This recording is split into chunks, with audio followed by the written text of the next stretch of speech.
Ela o criou isolado, afastado da sociedade, plantando em sua mente a ideia de que qualquer impulso natural era pecado.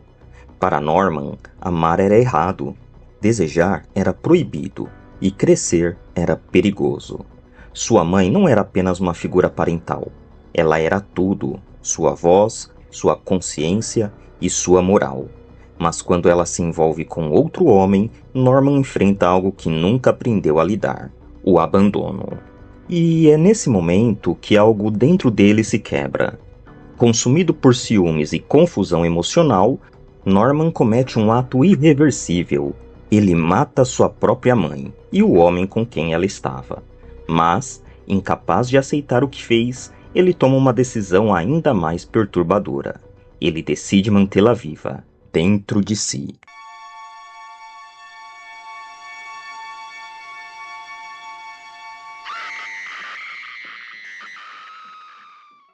Anos depois dos eventos traumáticos que definiram sua juventude, Norman Bates vive isolado, administrando o aparentemente esquecido Bates Motel, um lugar à margem do mundo, literalmente e simbolicamente. A rodovia principal foi desviada. Os clientes não aparecem mais. O motel está fora do fluxo da vida de Norman. E isso não é coincidência. O Bates Motel funciona como uma extensão da mente de Norman, parado no tempo, isolado da realidade e preso em um ciclo que nunca evolui.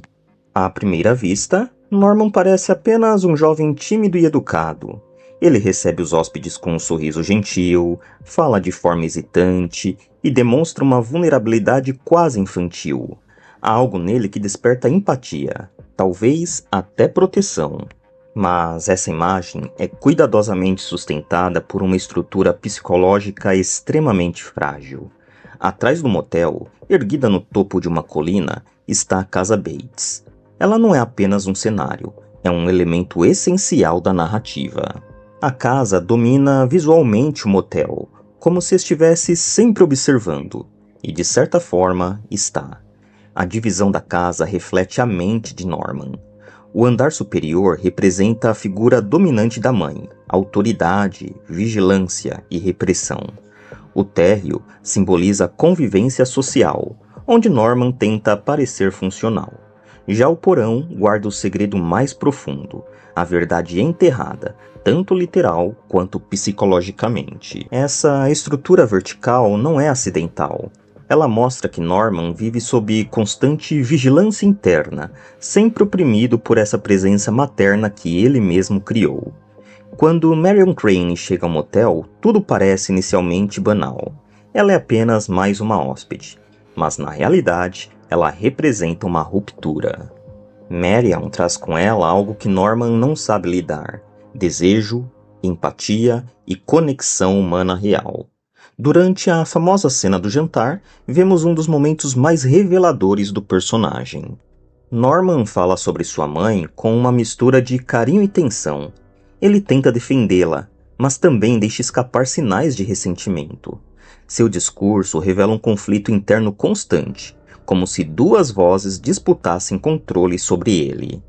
Quando ele diz que um filho é o melhor amigo de uma mãe, não é apenas uma frase estranha. É uma pista clara de sua prisão psicológica. Outro detalhe crucial é o buraco na parede. Norman observa Marion secretamente através dele, um ato carregado de simbolismo. Ele não consegue se relacionar diretamente. Ele só consegue observar à distância, de forma reprimida e distorcida. Esse voyeurismo não é apenas sexual, é emocional. Norman deseja conexão, mas não sabe como vivê-la sem que isso ative a mãe.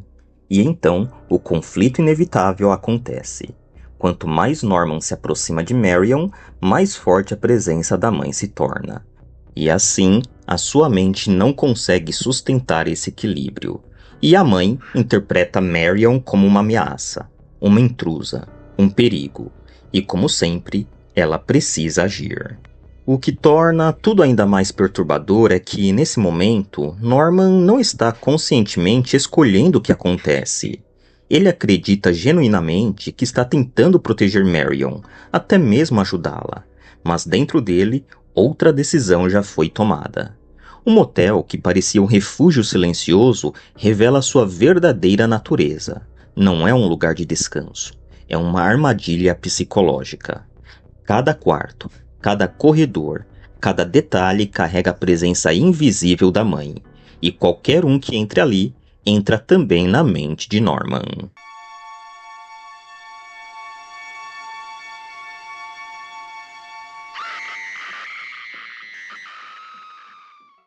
Entender Norman Bates não é apenas analisar um assassino, é testemunhar a destruição completa de uma identidade humana. Diferente de muitos vilões, Norman não escolhe conscientemente o mal. O que vemos nele é algo muito mais inquietante, uma mente que se fragmentou para sobreviver e nunca mais conseguiu se recompor. No centro de sua psicologia está um conceito fundamental: a dissociação extrema. Após assassinar sua mãe, Norman enfrenta um conflito impossível de suportar. Ele a ama profundamente, mas também foi responsável por sua morte. Essa contradição cria um colapso interno, e para escapar dessa dor, sua mente toma uma decisão radical: negar a realidade. Mas Norman não apenas nega o que fez, ele reconstrói sua mãe dentro de si, não como memória, mas como uma personalidade completa. A mãe passa a existir com voz própria, vontades próprias e, principalmente, controle.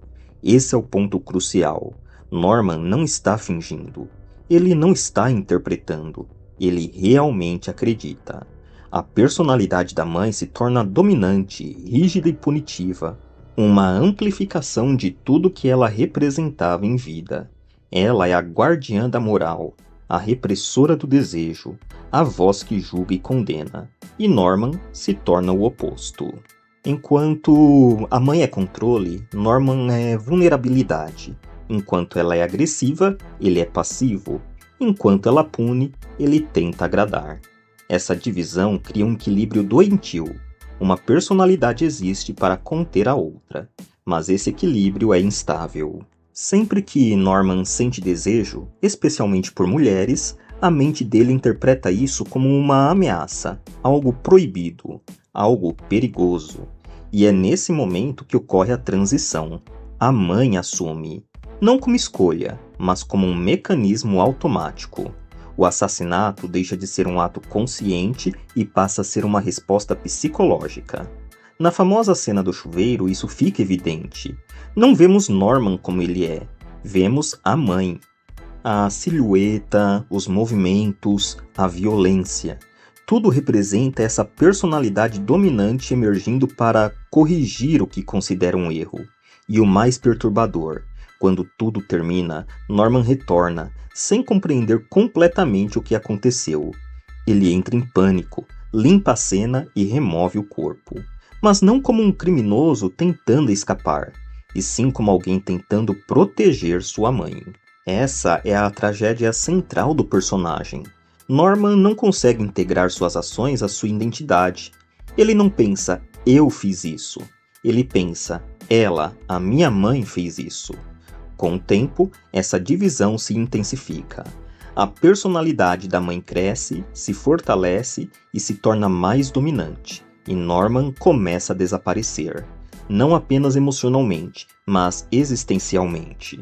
Ele deixa de ser o agente de sua própria vida, torna-se um hospedeiro. E isso nos leva a uma das ideias mais perturbadoras do filme.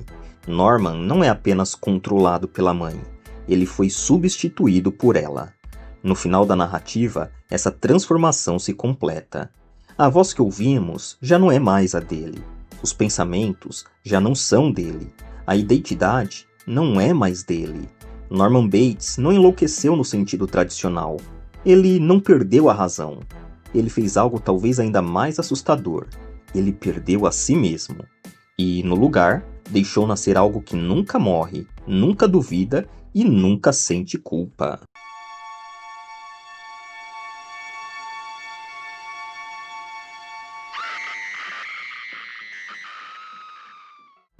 Após o desaparecimento de Meryl Crane, algo muda na atmosfera da história.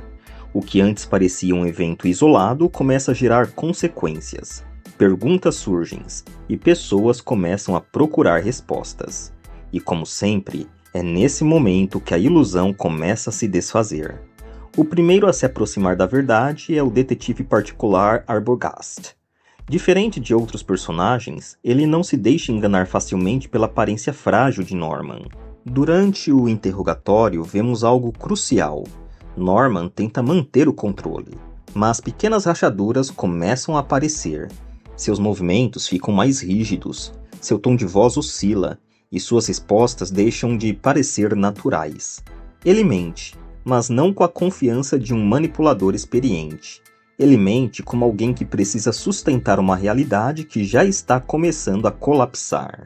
E isso é o que torna tudo tão inquietante. Norman não está apenas escondendo um crime. Ele está tentando proteger uma versão do mundo que só existe dentro da sua mente. Quando o Arbogast decide investigar a casa, a tensão atinge outro nível. A subida da escada é lenta, quase hipnótica. Cada passo aproxima não apenas da verdade, mas do núcleo do horror. E então, sem aviso, o ataque. A figura da mãe surge novamente, violenta, repentina, inevitável. Essa cena não é apenas um assassinato, é uma mensagem clara.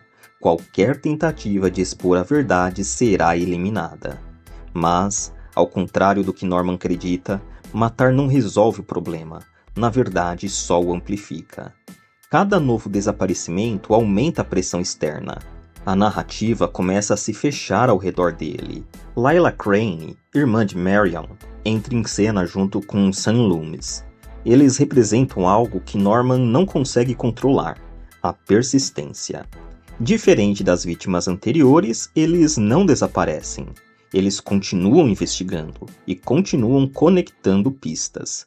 E quanto mais se aproximam, mais instável Norman se torna. Seu comportamento passa de estranho para errático. Ele corre entre o motel e a casa, discute com a mãe, entra em conflito consigo mesmo. A divisão psicológica, que antes funcionava como defesa, agora se torna um problema. Porque manter duas realidades exige controle, e Norman está começando a perder esse controle. Um dos aspectos mais brilhantes da direção de Alfred Hitchcock é como o suspense não depende apenas do que vemos, mas do que sentimos. Sabemos que algo está errado, sabemos que Norman está escondendo algo, mas a forma como essa revelação é construída é lenta, desconfortável e inevitável. Quando Lila finalmente entra na casa, o filme atinge seu ápice psicológico. Cada cômodo revela algo. O quarto da mãe, preservado como se o tempo nunca tivesse passado. O quarto de Norman, com objetos infantis que sugerem uma mente presa no desenvolvimento. E por fim, o porão. O porão não é apenas um espaço físico, é o subconsciente materializado. E é lá que a verdade finalmente é exposta. O corpo da mãe, preservado, imóvel, mas ainda presente. E então, o último choque. Norman surge, completamente tomado pela personalidade da mãe. Não há mais dúvida, não há mais ambiguidade. A ilusão acabou, mas o horror não. Porque o mais assustador não é o que Norman fez, é o fato de que, para ele, tudo ainda faz sentido.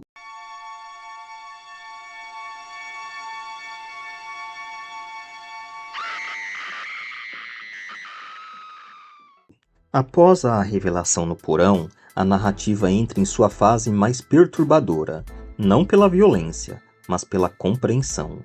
Norman Bates é capturado, mas o que foi capturado já não é mais Norman.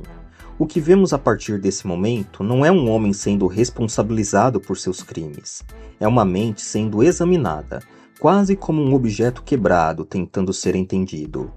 A explicação psiquiátrica que se segue, muitas vezes interpretada apenas como uma conclusão narrativa, na verdade revela algo muito mais profundo.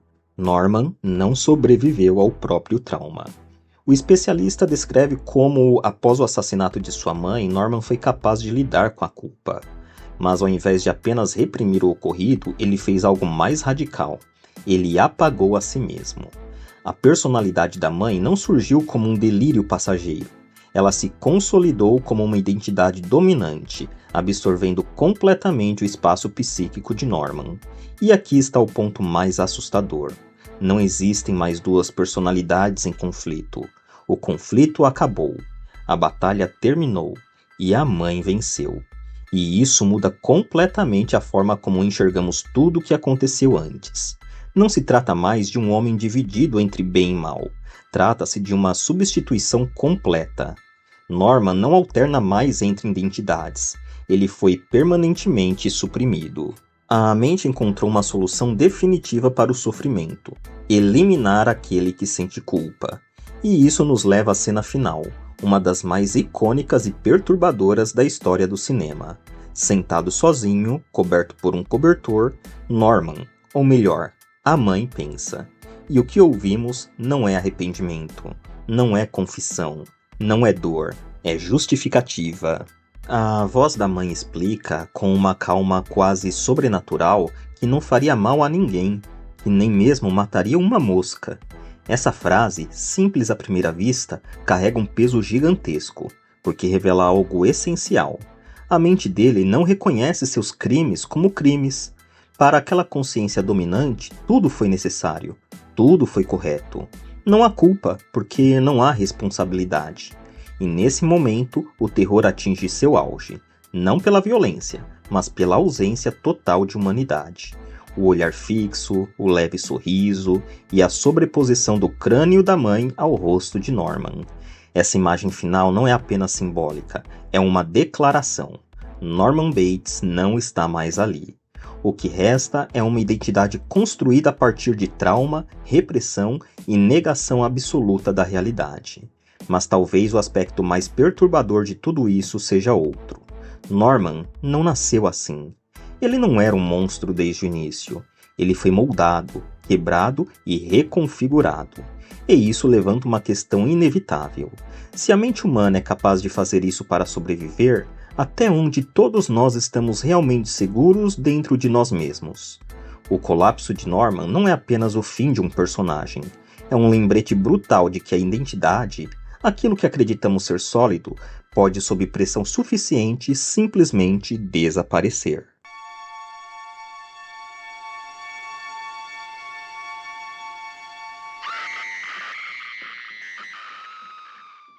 Quando Psicose foi lançado sob a direção de Alfred Hitchcock, o público esperava mais um thriller, mas o que recebeu foi algo completamente diferente.